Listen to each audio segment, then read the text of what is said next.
Hey everyone, welcome to Reading the Green and our Golf DFS show. My name is Mike, joined with Kyle and Jordan on Tuesday, July 12th for the final major of the men's PGA Tour golf season, the Open Championship.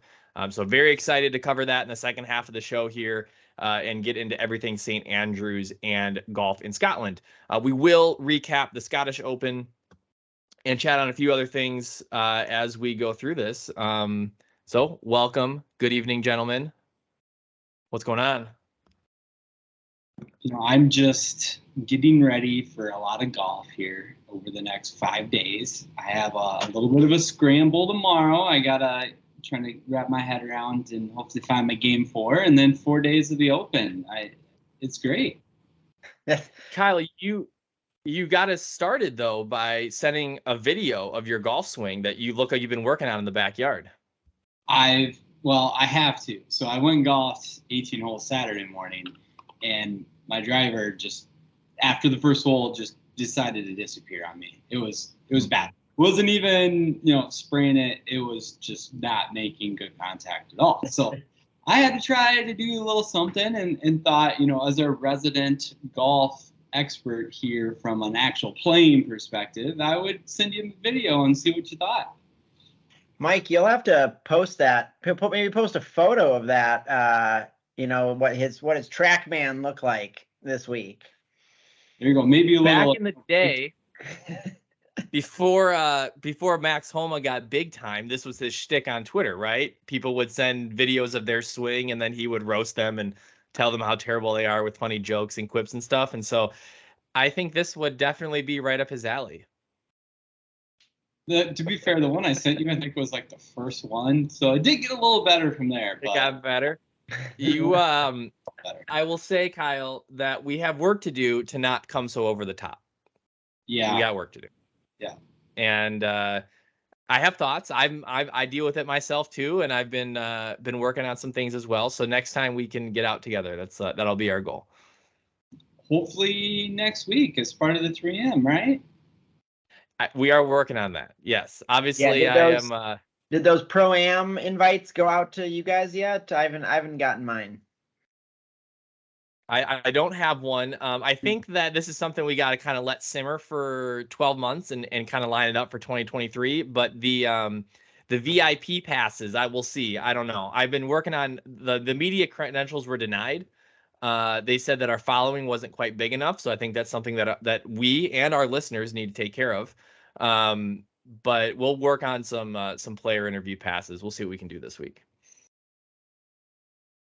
So anyways, so there we go. So Kyle, you're gearing up. You got golf tomorrow. Jordan, you were playing today. I'm not playing at all. And this actually leads into another thought I had. And this has been kind of wearing at me for a little bit, but I think this is just indicative of like having a lot of kids in the last handful of years. You guys have had a lot of kids in the last handful of years. And I'm really starting to feel some serious golf trip FOMO. And I haven't had like a group of guys that I would go on like a guy golf trip with, or even couples. My wife is an avid golfer too, but we haven't really had that the last few years. And so really feeling that FOMO, especially this week. It seems like every golf personality is talking about their trip to Scotland and playing St. Andrews and having the big, even the Irish trips and all that. And so I think we got to start feeling out when Reading the Green is going to have a serious golf trip. And I know that maybe there's some things the next couple of years we could get lined up. But just, I want to get you guys thinking about it because I'm really feeling the FOMO. I mean, so Kyle and we're done having kids. We just need you to go get snipped and stop procreating so much. And then we can start to plan this stuff. I think it's safe to say we could go plan it. I'm with you, Mike.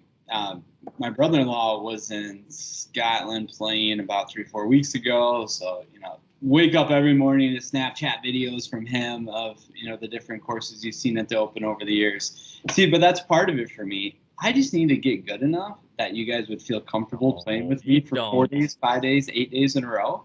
Like just a little better, Yeah. Yeah, Mike's saying no, but yeah, Kyle, if I'm gonna play 5 rounds with you in 3 days, I'm gonna need you to be 5 to 10 strokes better. Yeah, see, I'm getting there. But give me until next year, well, maybe 2 years. The kids are a little older here, and that's Yep. the goal. That's the goal. Okay. All right. Well, we gotta start figuring that out because it's this year too, because my summer's pretty light on golf this year, especially with the new little one, and so I hopefully next year will be a big year. But that's it. All right. So before we get into the Scottish Open, what are you guys drinking tonight, Jordan? You had a full glass of something hazy.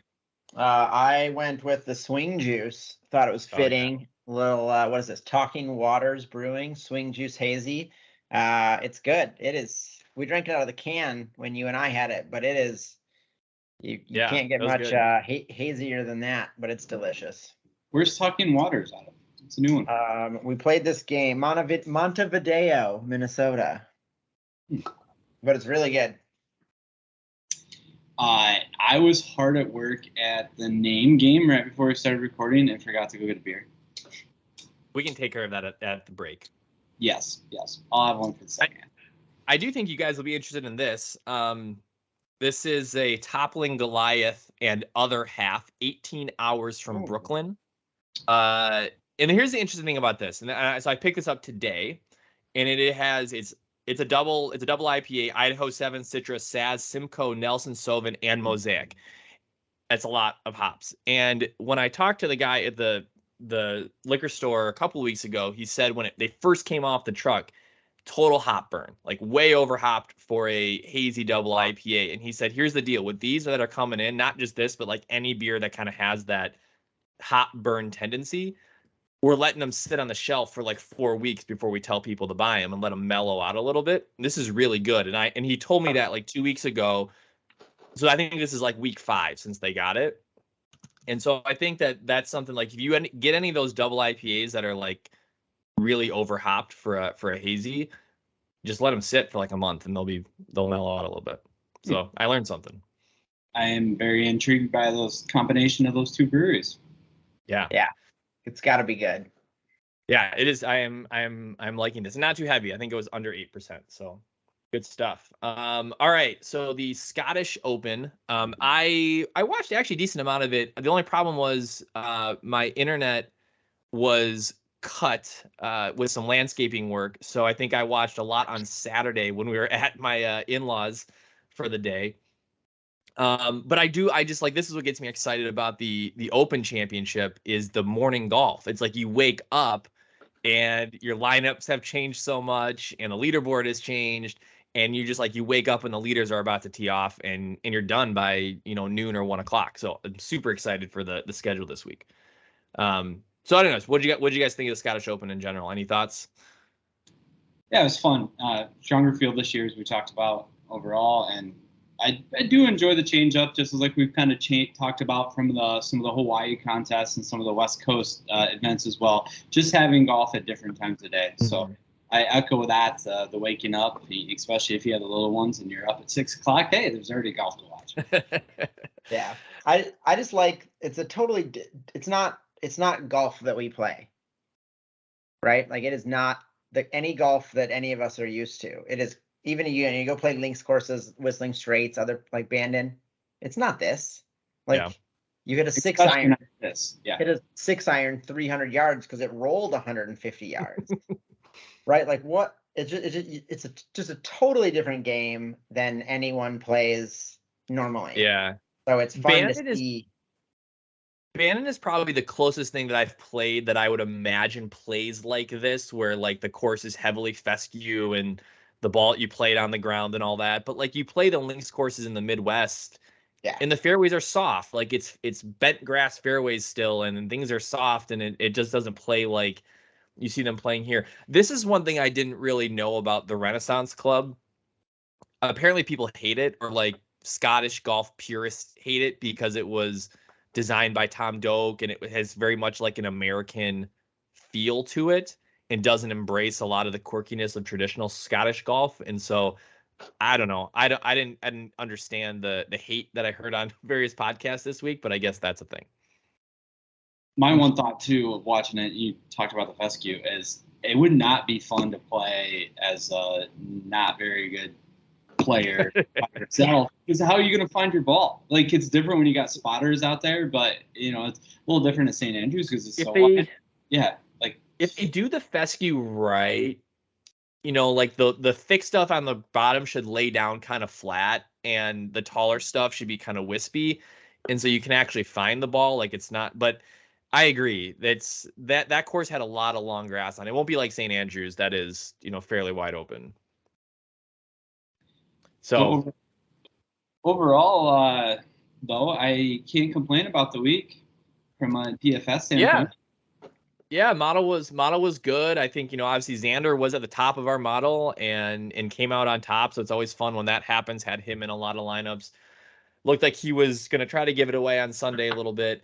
The guy that I felt you just knew was never going to win was Cameron Tringali. He continues to add to his legacy of making a lot of money without ever winning a golf tournament, and just can't hang around for 4 rounds. And then Kyle, I wasn't watching on Sunday, but you were texting about it.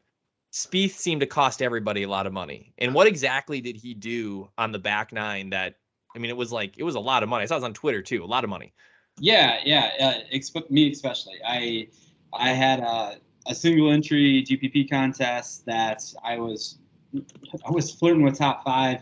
I don't think I could have got to first. I think I probably had a pretty good shot at finishing second or third.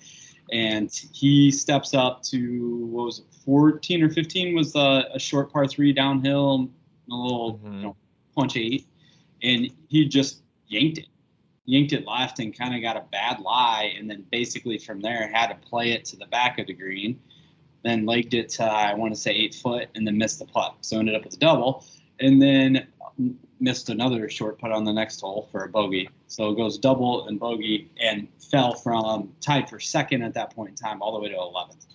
Yeah, wow. Did get one back with the bird, but not having those placement points, I mean, killed. And the frustrating thing in that particular GPP lineup for me was just, you know, the guys that needed to come through, Tom Kim, Brendan Grace, Matt Fitzpatrick did. It was Rahm and Spieth that killed me on Sunday. Yeah. I know, not the guys that you want to let you down when you need them. Yeah, Rahm disappointing. Very, very, very absent over the weekend when it seemed like he was going to claw his way back in. You know, he wasn't realize that he wasn't as absent. He wasn't as absent as Mito Pereira. Okay, I have that in the notes too. Yeah.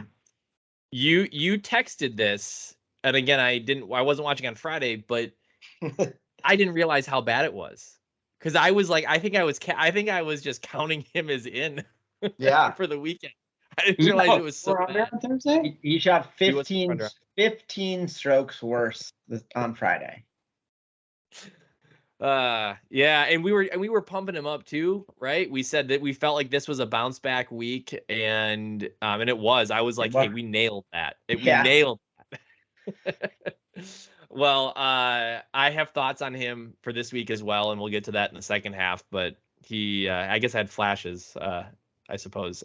But this is interesting. I mean, Xander, Scotty, and Sam Burns now have combined for 10 wins on the year, which I think is roughly about 35% of about 30% of the wins. So that is does that surprise you? Like, the only guy on there that we feel like is having a good year is Scotty. The other guys don't really get a lot of credit yet. There's only 3 players with 3 or more wins.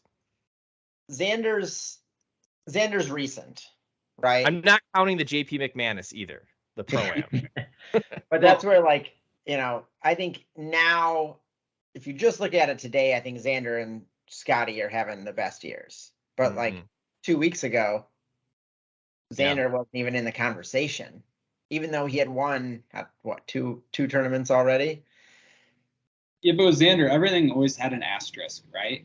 And now, finally, after the Travelers and here, that's not the case anymore. Yeah, he still needs to get that major under his belt, but yeah, he won with Cantlay. He won the Olympics. He won a no-cut event. It just hadn't been that high-end big field event until now. But now he's the hottest golfer on tour. I heard someone saying that he needs to show up in the majors now. And I felt like that was maybe a little unresearched because he does own a top 5, I believe, in all 4 majors. And so he has done it. He's been on tour for only a couple of years. Like, but he certainly has not taken advantage of those opportunities, but he knows how to compete. Yeah, he's been there. Yeah, I mean, remember vividly the slam dunk in the water on 16 at Right. Augusta, right? Yep. Yeah. So we'll see. I think this is a good spot for him, and no one's playing better golf, and he proved he can win in this country at least. So we'll see what shows up at St. Andrews. Wanted to do a couple shout outs, Mike, for just some maybe not top of the line plays last week from a lot of love in our model, but some lower level plays, even single mention plays that were what could have been a really valuable part of your lineup. Rasmus Højgaard, Pat Mayo. So he came in 4th in DraftKings scoring, but Pat Mayo was the only one to recommend him in his DraftKings Nation Values Play article. And then on the lines, it's a very early article that comes out Sundays usually and really previews the course well. But they mentioned Thomas Dietrich in that one, and they were the only people to mention him. And then lastly, our Tom Kim. I mentioned he was in a GPP contest for me, and that was all because of Tyler Tambo and the podcast he does with Mayo on Wednesday mornings. Yeah, sometimes it's hard for us, I think, in our approach and the plays that we put out to, we usually don't highlight these single mention plays. But obviously, like, if you do trust a Pat Mayo or a Tyler Tambo or one of those contributors out there, like, you can start tailing them when they're going against the grain a little bit, and it can really pay off. So those are a couple of good spots. Yeah, and don't get me wrong, not going there in cash. Our model is great for those cash lineups. Like we said, Xander led the way last week. Spieth had a lot of love. Max Homa had a lot of love. Jordan L. Smith had a lot of love. And if you had those guys in your lineup, you cash. Maybe it's just some of those GPP pivots, or you start with 4 guys like that we highlight, and then try to find that one guy that might have lower ownership. Yeah, you know what we should talk about here, guys, is the fact that none of our listeners listen to the model. Xander, right at the top, and I was the only sucker that took him, and it's the only reason I was in the money. And he was like 1 over after the first like 5 or 6 holes, and I think I responded to your text and said, "Yeah, it's because he sucks." Yeah, then he two great rounds, 2 mediocre rounds, and he wins it. Yeah. But like, shout out to the model. Well, let's highlight the listener league. And Jordan, I feel like this is your crew. Obviously, you took down 3rd place, which we are appreciative of you keeping JY Sodi out of the top 3. 0.5, baby. But your buddy Buke 0215 and I believe your brother JY ATD taking down the top 2 spots. Yeah, it was a good showing. We had some good numbers this week. I feel like, getting 5 guys through felt like a pretty good week, right? Like sometimes it was cuts wise. It was brutal. Yeah, I don't know what, Kyle, you probably know is Buch got 391.50. How did that do in any other GPPs or anything? Was it decent? I saw some bigger contests were up in like the 470 range. Smaller contests were maybe like 430. Okay. That single entry one at 438 took that down, but 391. That's high. And that would have, like, the guy in 1st and 2nd ran away with it. He would have done pretty dang well in that one. Yeah. So, it's funny. I didn't realize this when I highlighted him, but really who carried Buch to the win was Rasmus Højgaard. Yeah. But then outside of there, like, he had Fitzy, he had Spieth, Maverick McNeely, so some of the guys we highlighted as well. And unfortunately, he had Robert McIntyre. I don't know what chump mentioned him last week. But, well, I have to be fading your plays, Kyle. This is getting to a point where your on-air plays are just I know you're being authentic. Yeah, the on-air. And the funny thing is, like, outside of that, from a lineup perspective, I'm on a really you good can crush run. it. But just, Yeah. I guess I shouldn't listen to the 3 that pop up to me on Tuesday night. All right, I'll make one other point here.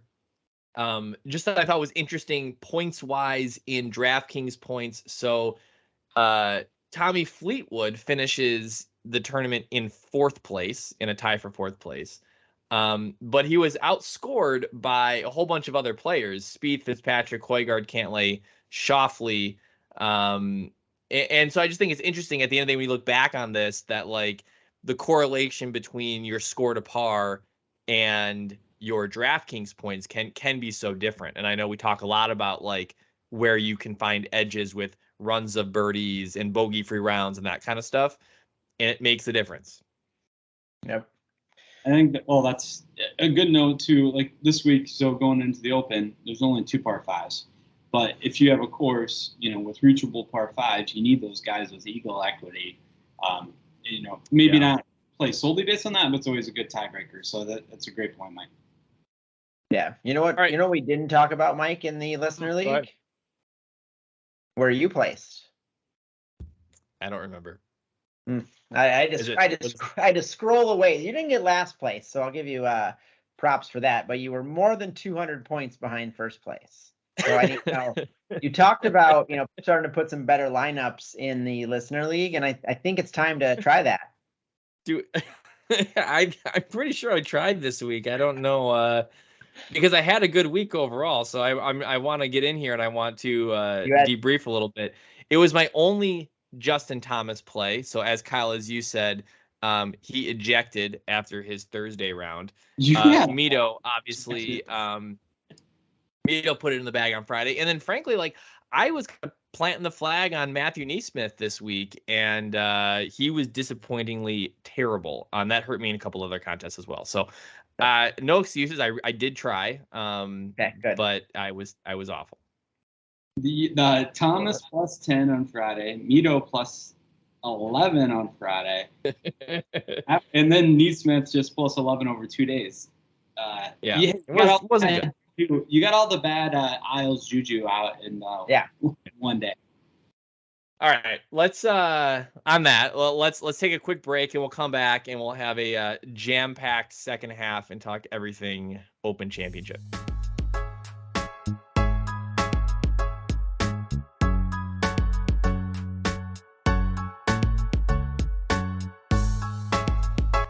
Hey everyone, welcome back. We have the second half of the show, the Open Championship preview. Of course, you can play DraftKings Golf DFS with Reading the Green every week in our listener league. We love to highlight the people that do well, and Jordan likes to highlight the people that do terrible. And so please join in on that. Win some money out of our pockets. You have a lot of fun. Would love to fill out our field for the last major of the year, which of course. Oh, Kyle, real quick. And on that note, you better get on it. We are down to 7 spots left. Okay, well, there you go. So get out there, find the link. I think we put that on our Twitter earlier today. So go ahead and enter that contest and have a little bit of fun. Okay, so the 150th Open Championship at the Old Course at St. Andrews, in St. Andrews, Scotland. Obviously, tons of nostalgia and history and legacy here at this, the home of golf. And I kind of goes back to my point in the first half of the show about the FOMO. Like, I haven't played golf in Scotland, and yes, I've watched 3-4 British Opens, Open Championships at St. Andrews, and I get it. And my dad's played there, and I heard his stories. But like, I think you really need to go over there and really like understand what it's like to play golf on this golf course and how quirky it is. And what the town is like, just kind of sitting right on top of the course. I think if you look on Golf Digest Instagram, you can see they did a nice like overhead shot of satellite imagery of the course, and it really is just kind of carved out in this town that's right on the coast there. And so it is going to be a very interesting week. All of the talk is about how these players are set up to just torch this golf course if the weather does not come in and play really tough. So I think there is definitely the potential to see winners -15 or better. And I don't think it's a bad thing. and I don't think anyone will think anything negatively about St. Andrews, but there's just a lot going on here, and I think it should excite anyone that's a fan of golf. Yeah, I'm excited. I think there's a lot of unknowns though too. And yeah, you hear a lot of the talk of, hey, they could break the course. And some of the pods we listen to as part of our contributor content has mentioned maybe throw one lineup in with, somebody like a Bombers, like Bryson did at the U.S. Open a couple of years ago, where he just crushed it over everyone and hit wedges into greens and made it work. But there's a lot of unknowns too. I mean, it's a huge field. So I think it's certain that there's certainly a chance that there's long shots in play. Who knows with the weather? The winds, the forecast changes every time I freaking look at it. It doesn't look too bad Thursday, Friday, maybe up Saturday, Sunday, but it's Scotland. We're not certain. It's right on the water. It could change. And just general with St. Andrews, the quirkiness you're talking about. You could hit a perfect shot and end up with a bad lie. You could. You get caught rolling into bunkers. It makes it look like so far that it's rock hard. They're going to try to do what they can to protect this course. And you hit a drive 350 and you think you cleared a bunker, and then all of a sudden it rolls into one up by the green, and you are up against the face. You're sunk. And there's just like you hit a perfect shot just like you meant to. What can you do? And so I just think there's a lot of funkiness going on there. And then also there's a lot of guys with great links history, great open history, and great St. Andrews history that have bad form or no form going in. So a lot of the people that have good form are not necessarily the guys that have the links history. So I think it's a pretty tough event to handicap. So are you all in on Tiger or no? I don't know. Is he in good form or bad form if you haven't played in 3 months? I'm going to put him in that no form category. But hey, he's played a lot this week, right? He has, from an expert standpoint, what I've read, I think people generally think that he can play this golf course well. And I think he obviously and I think it was 2000, the year where he hit one driver all week. And that's how you can play this golf course. Like this can be if you just want to play irons all week, if you're a good iron player, you can 100% do that and get away with it.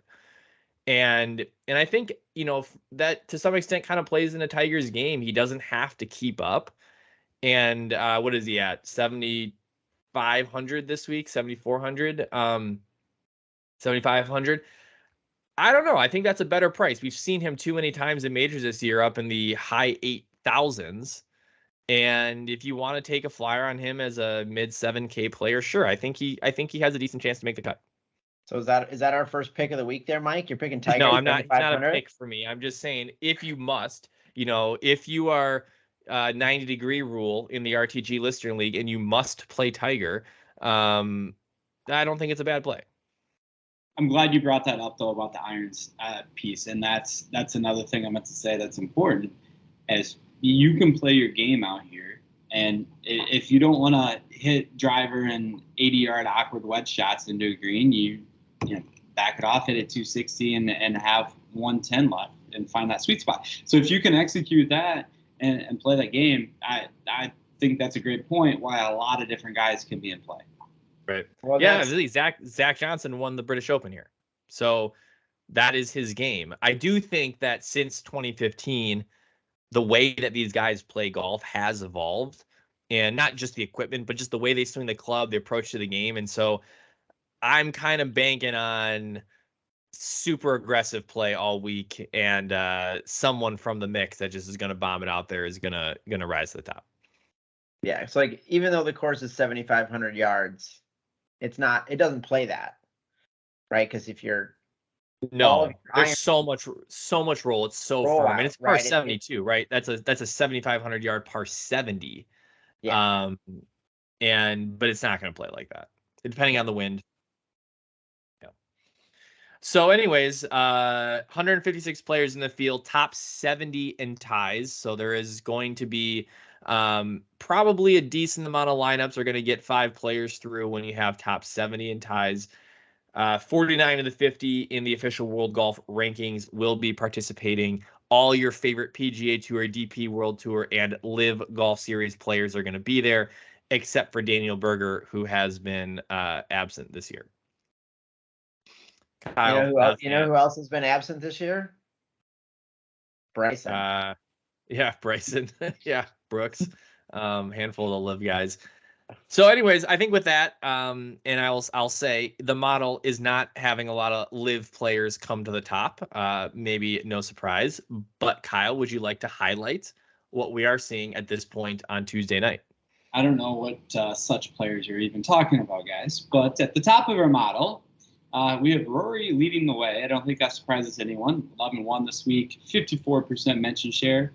Kind of a middling MPI at this point, though. So that is of note. The thing that probably scares me the most about Rory is his 3-putt avoidance is very, I think he's like pedestrian, I would say. Not pretty bad when it comes to rankings on tour. And when you have greens the size of the town I currently live in Iowa, it's very easy to 3-putt.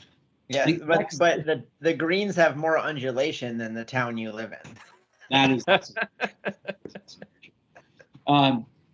next is Jordan Spieth, also at 54% mention share, but offers quite a bit of savings at $10,000. MPI 66. A lot of people are calling Spieth these days the quintessential elite specialist on tour, which is kind of surprising given the kind of golf he grew up. But he's got great history at this course and this event.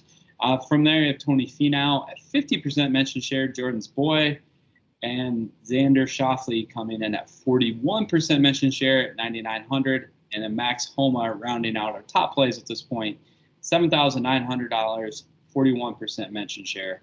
And I will mention too with Xander, he's real strong on our MPI, coming in at 100 at this point. Wow.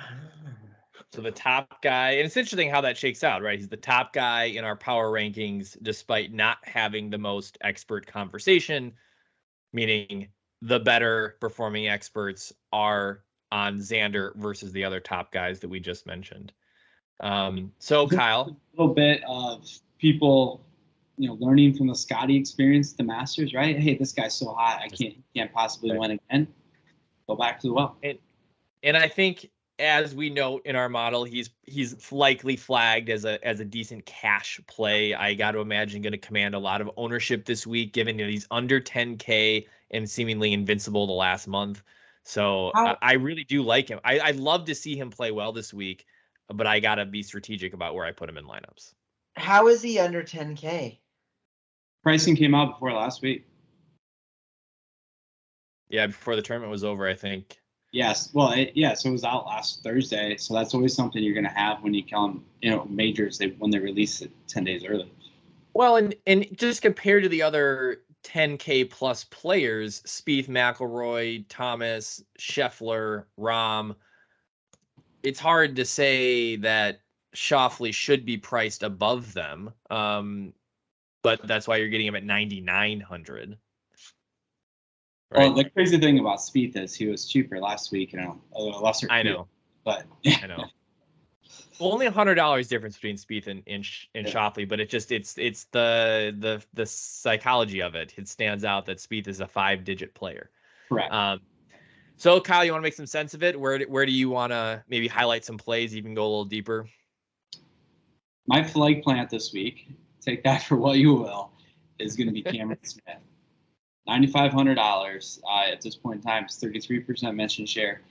Kind of middle of the road on the MPI, but he is also someone that is going to be on my betting card. And when I just think about the potential ways we can play this course, you can get a little errant off the tee. You got really wide fairways. That's something that has bothered him recently, but it's not as big a deal here. Really scrambling around the green, that creativity, if you do end up in a weird spot or have a drive roll out too far, similar to Spieth, that's the kind of guy I want. So Cameron Smith is going to be core for me. Just highlighting a couple of the articles that are on him. Fantasy Lab Cash Plays, who's been real strong lately, especially in those cast-based lineups. Brandon Gudula over at Number Fire, who was real hot for us earlier this year. So going with the Aussie and Cameron Smith. From there, just a complete misprice that I got to try to take advantage of. Max Homa, $7,900, 41% mention share. Just gotta love a guy, as Jordan pointed out to our group text earlier this week. Gets done on Friday and can find a tee time at what Barrick next to, nearby and goes and plays another round. I just love that. It's amazing, right? Like Friday, he knows he's gonna make the cut. His bucket drives what, a half hour, plays 18 more holes, and then just goes out and crushes it Saturday morning. Yeah. Right. That's where like we had this conversation earlier about like, do they get tired? Is the stress of it like they golf all day, every day? Like these guys, they could golf 4 days in a row, 36 holes, and it wouldn't affect them that much. Like they're just, they go out and hit 500 range balls before a round. Well, just don't do that and play it another 36 or another 18 holes, and it's just like the same thing. Yeah, it's a good point.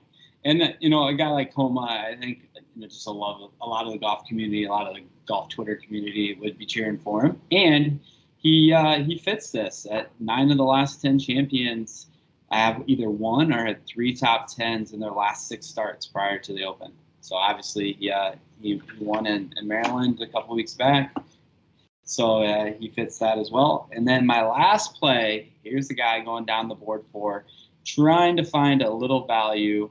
But Danny Willett, $7,000 on the salary per price point. Only 12.5% mention share at this time, but he does get a little love out there from RotoWire as one of them, and then Pat Mayo and his values article highlighted him as well.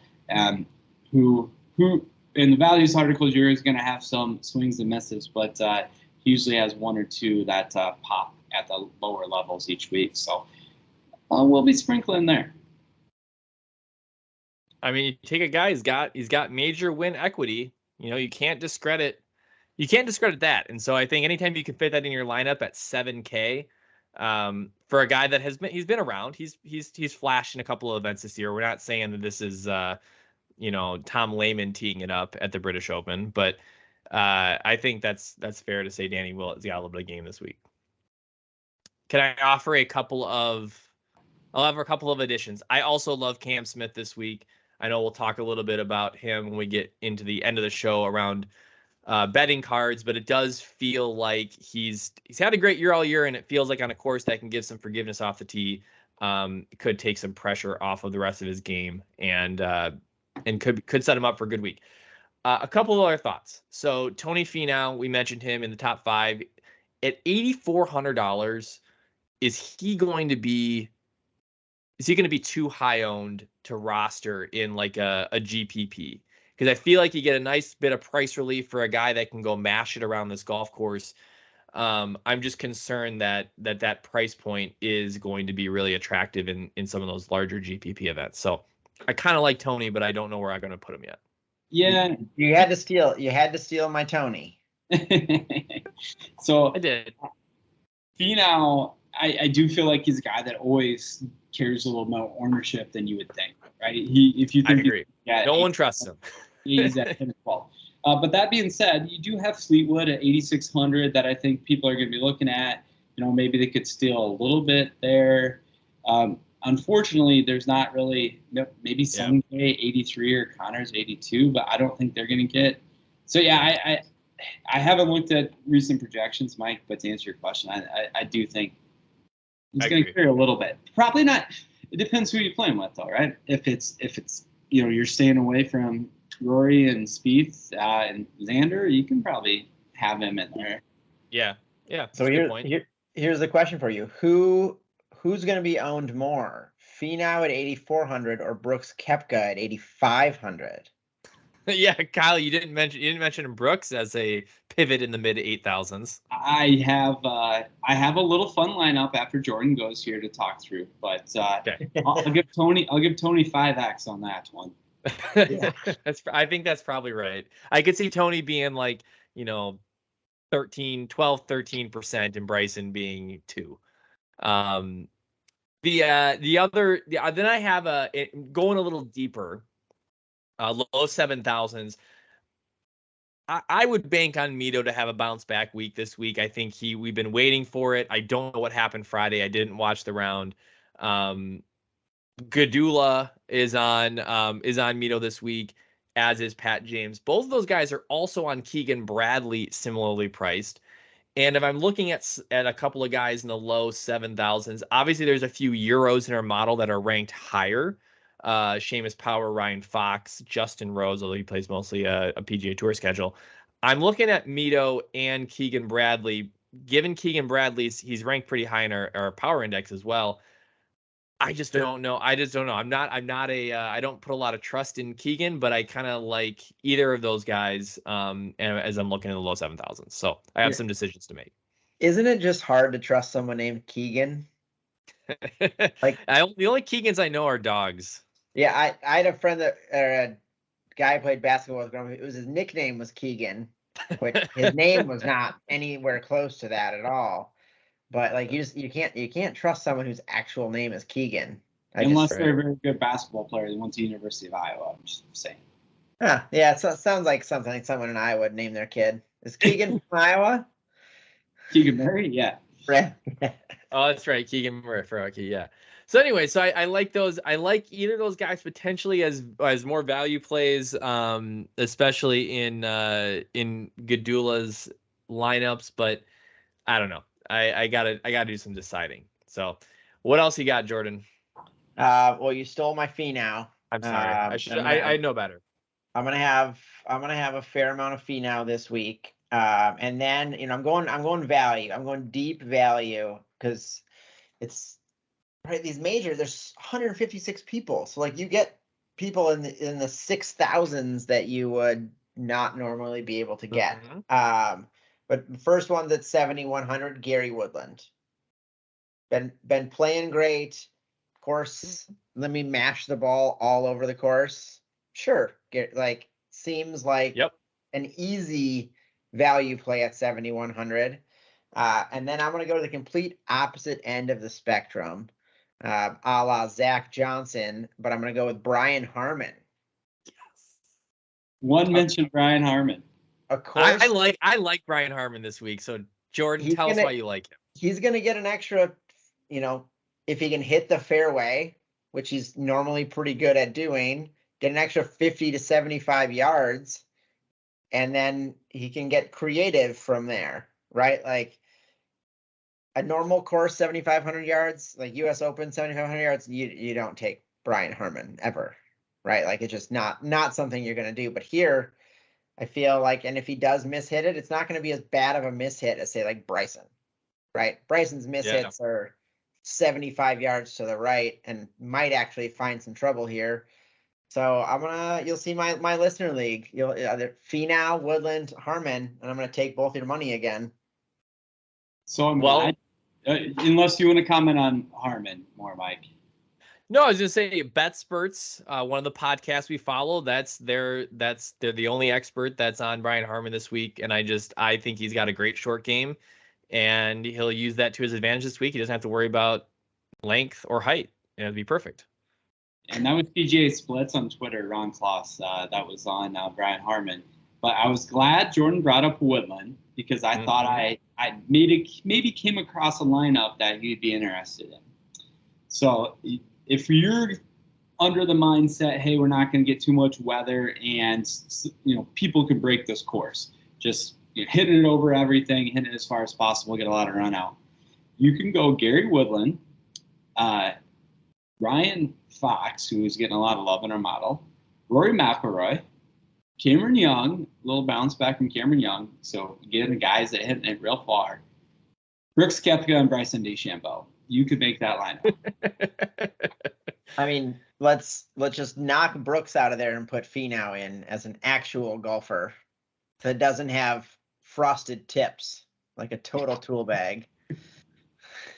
What is Brooks's price this week? 85. Okay. All right. There you go. Well, that's a fair pivot.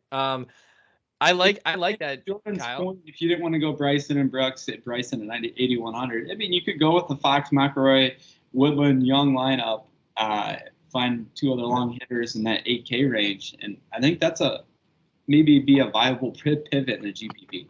I'm okay with Bryson this week. I'm not gonna have much of him, but like I'm avoiding Brooks, but Bryson, Yeah. it's worth a shot in the dark. It is, especially. I mean, you can, and I will get to the betting part, but you can still get some crazy numbers on him. Obviously outright, but even just some of the top 10, top 20 plays on Bryson. Who knows? I mean, there's some good numbers out there still on him. Obviously, played no golf, but I'm actually kind of interested to see what he does, what his strategy is on a place like the Old Course. Kyle, do you want to talk? Yeah, go one more point. Yeah, well, just a hard thing to know about like him and Brooks and stuff. It's just different from a competitive standpoint than what they've been doing, right? I mean, and granted, Bryson was only the one event, but that's just. I know these guys are golfers and they've been playing competitive golf for a long time, but you haven't done it in 6 weeks or 8 weeks. I don't know if the juices just come back the same. Yeah, Hey, the money is. Tiger hadn't golfed in a year and a half and made the cut at the Masters. Tiger's. I know. It's different though. It's the context in which he is different, obviously, for a lot of reasons. But like, and I know we don't want to get on a live tangent, but like what the money has to do to your approach to this game, to this craft, to their job, like there is no drive. And I don't speak for any like specifically for any of these guys because I don't know what motivates them, but I have to imagine that if I was in that position, you basically said these tournaments don't matter anymore. The British Open doesn't really matter. You're showing up because you can. And when they stop inviting you, it won't really matter.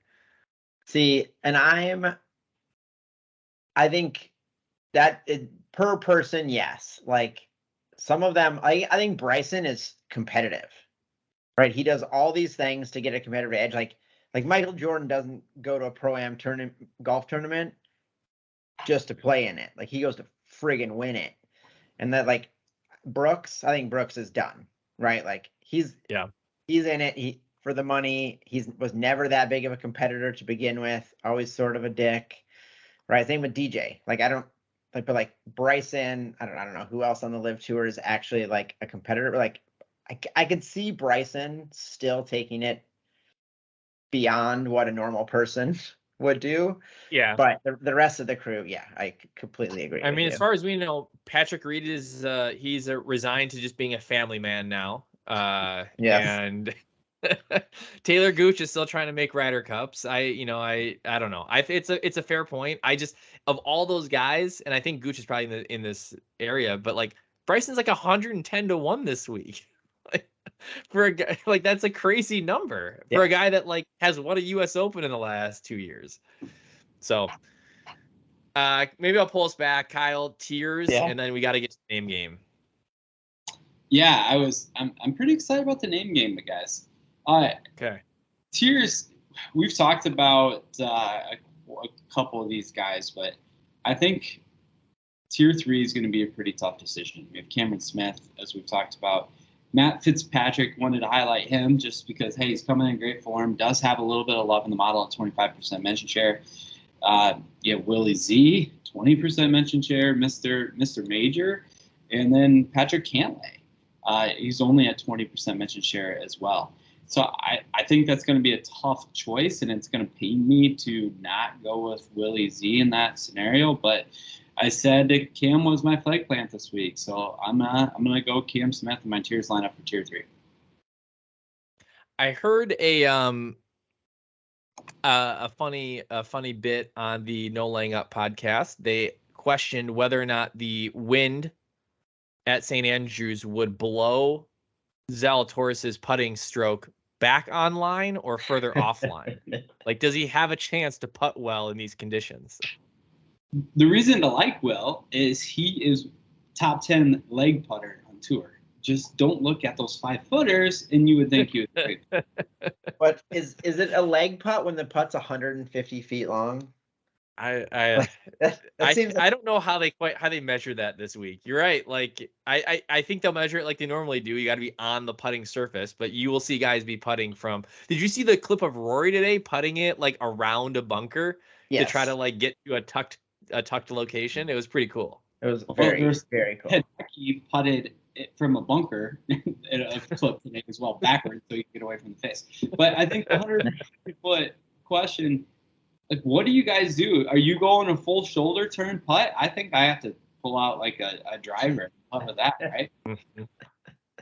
I think the thing is, and these guys practice obviously a ton, and I try to be more intentional about it personally when I have short game time and try to like practice weird stuff, hit some left-handed shots, hit some bellied wedges, all of that. The putter, you have to be you're most familiar with how the ball reacts to the putter. So I think these guys are like, yeah, I will prefer to putt from 70 feet because I know how the ball is going to come off. If you put a 3-wood in your hand or a hybrid and hit that shot, like it comes off different. And so as much as they practice, it's still the putter is the most trustworthy club around the green. And you're laughing because I'm saying words about shots that you've never heard of, but Well, just they're things. practicing. I don't practice my regular shots, let alone my left-handed shots or my bellied wedge. So yes. These are things that, you know what, I can think back to specific shots that I've hit in golf tournaments that have turned out well or turned out poorly, but specifically haven't turned out well, that a shot like that has really mattered. A left-handed shot off a tree to save a stroke, or a bellied wedge from a collar of a fringe when I had to get up and down. Like, that stuff matters. And if you've never done it, how would you ever know how to do it under pressure? So are you saying that thought. bellied wedges matter? I am. BWM. Yep. That's BWM. There we go. All right, Kyle. But I was gonna say tiers. What do you do with tier 1? Right, it's McIlroy, it's hot garbage Justin Thomas, or Scheffler. Right. I don't know if Ram is in there as well. He just has no mentions in our. He's tier 2. He's tier. It's like. Yeah, I mean, in my cash games, I gotta go Rory. I think I'll have a little exposure to Scotty and some GPPs, but cash, if I'm gonna go up there, it's gonna be Rory. Is he gonna be at 80% ownership, 85% ownership? At least with those other guys, you always get the JT love, you always get the Scotty love, but he'll probably be 65, 70%. People are fading Scotty this week because he hoselled a chip in the JP McManus. Like, that's the only reason he's not getting any love, because he hoselled the chip. That's the same reason I'm not getting any love. It was at the Scottish, wasn't it? I did see that. Or it was the Scottish. You're right. It was the first round of the Scottish. It blows my mind that this guy has proven he can win in any environment, and yet we still don't believe it. So it's fine. I'm not going to have a lot of him this week either, but I still would love to see him win. All right, we got to get to a few other things because we're going to have a few minutes on our betting cards. But Kyle, drum roll, name game. Technically, I'll call this name game round 2 because I feel like we should officially, since we washed on the first 2 weeks, let's officially start it with the 3 of us as of last week, in which Jordan was the champion. Team Jordan's smoked Team Patrick's and Team Joaquin's. I had a top 15, and then I had a guy miss the number on the cut. Otherwise, I would have been right there. You might have. The Team Jordan was not very good on Sunday. So Kyle, my assumption is I get first pick and I get Team Jordan's again this week. I got a new game.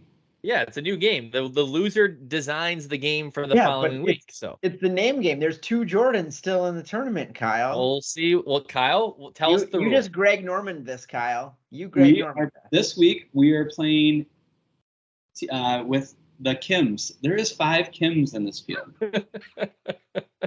So your options for Kim are Chan Kim at 6,300, Ju Young Kim at 6,500, aka Tom, Mink Ya at 6,100, Si Woo at 7,000, or Si Hwan at 6,500.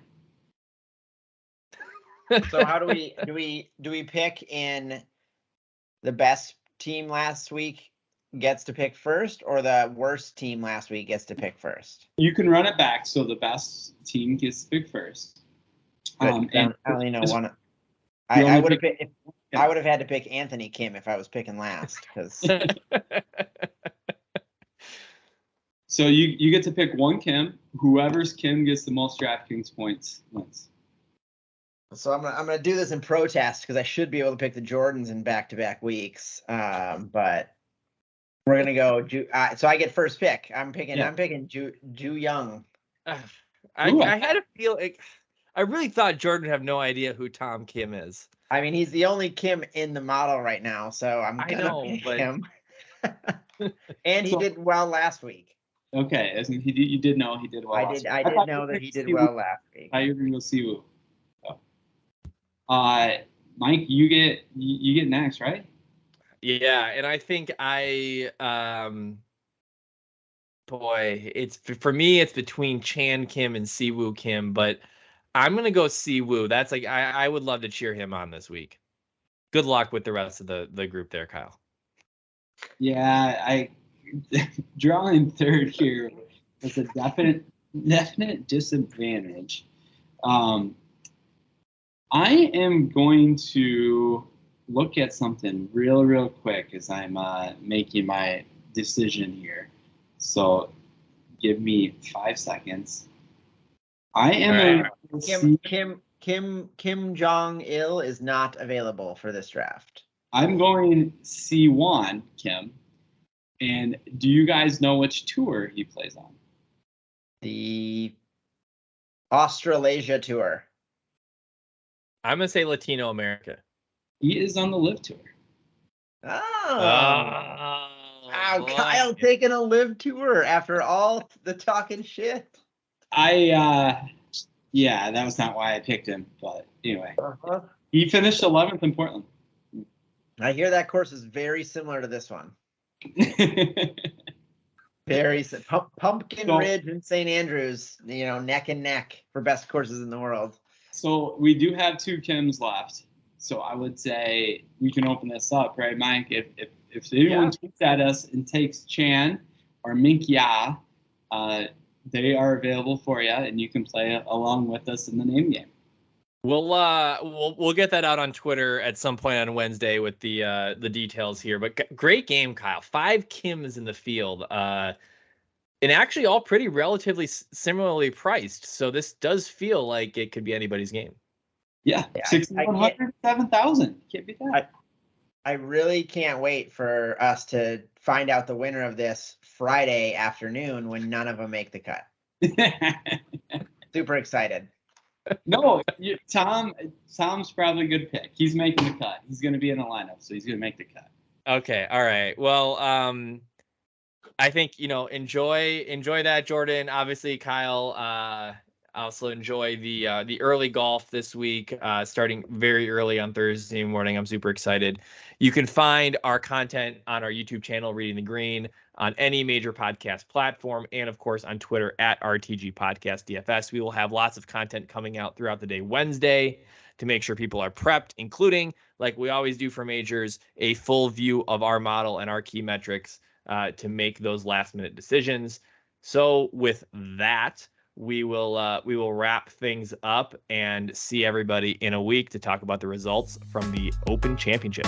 See ya.